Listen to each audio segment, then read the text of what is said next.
All of his co-workers were gone. What could it mean? Stanley decided to go to the meeting room. Perhaps he had simply missed a memo.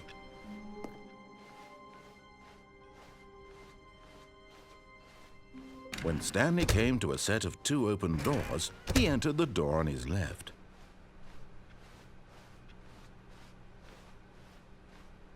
Yet there was not a single person here either. Feeling a wave of disbelief, Stanley decided to go up to his boss's office. Coming to a staircase, Stanley walked upstairs to his boss's office.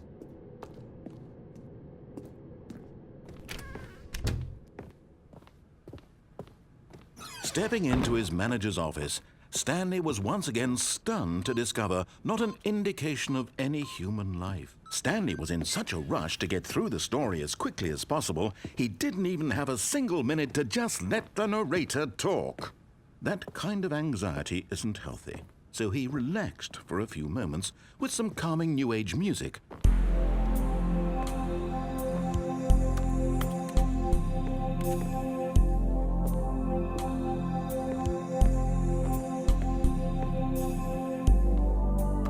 Feeling soothed and rejuvenated, Stanley calmly walked forward into the opened passageway.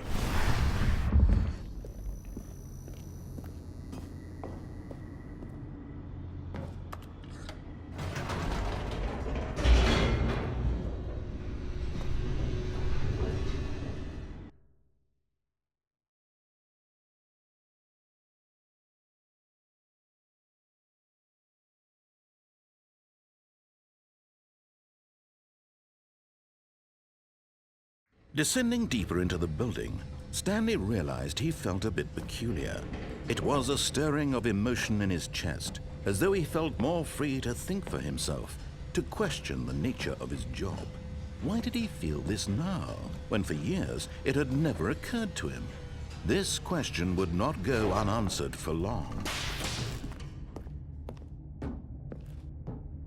Stanley walked straight ahead through the large door that read Mind Control Facility.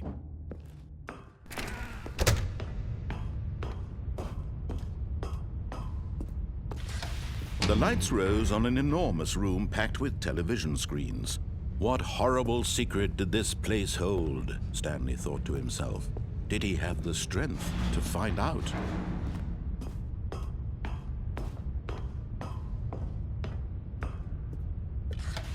Now the monitors jumped to life, their true nature revealed.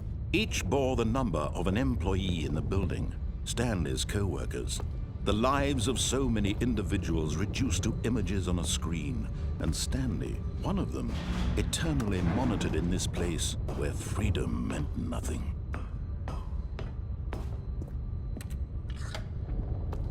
This mind control facility, it was too horrible to believe. It couldn't be true. Had Stanley really been under someone's control all this time? Was this the only reason he was happy with his boring job? That his emotions had been manipulated to accept it blindly? No, he refused to believe it. He couldn't accept it. His own life in someone else's control? Never! It was unthinkable, wasn't it? Was it even possible? Had he truly spent his entire life utterly blind to the world? But here was the proof, the heart of the operation. Controls labeled with emotions, happy or sad or content. Walking, eating, working, all of it monitored and commanded from this very place. And as the cold reality of his past began to sink in, Stanley decided that this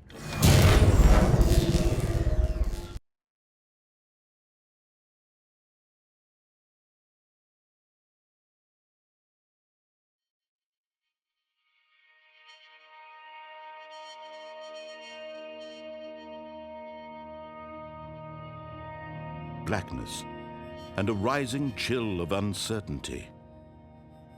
Was it over? Yes! He had won! He had defeated the machine, unshackled himself from someone else's command. Freedom was mere moments away. And yet, Even as the immense door slowly opened, Stanley reflected on how many puzzles still lay unsolved.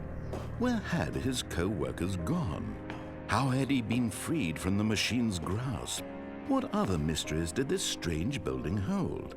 But as sunlight streamed into the chamber, he realized none of this mattered to him, for it was not knowledge or even power that he had been seeking, but happiness. Perhaps his goal had not been to understand, but to let go. No longer would anyone tell him where to go, what to do, or how to feel. Whatever life he lives, it will be his. And that was all he needed to know. It was perhaps the only thing worth knowing. Stanley stepped through the open door. Stanley felt the cool breeze upon his skin, the feeling of liberation, the immense possibility of the new path before him. This was exactly the way, right now, that things were meant to happen. And Stanley was happy.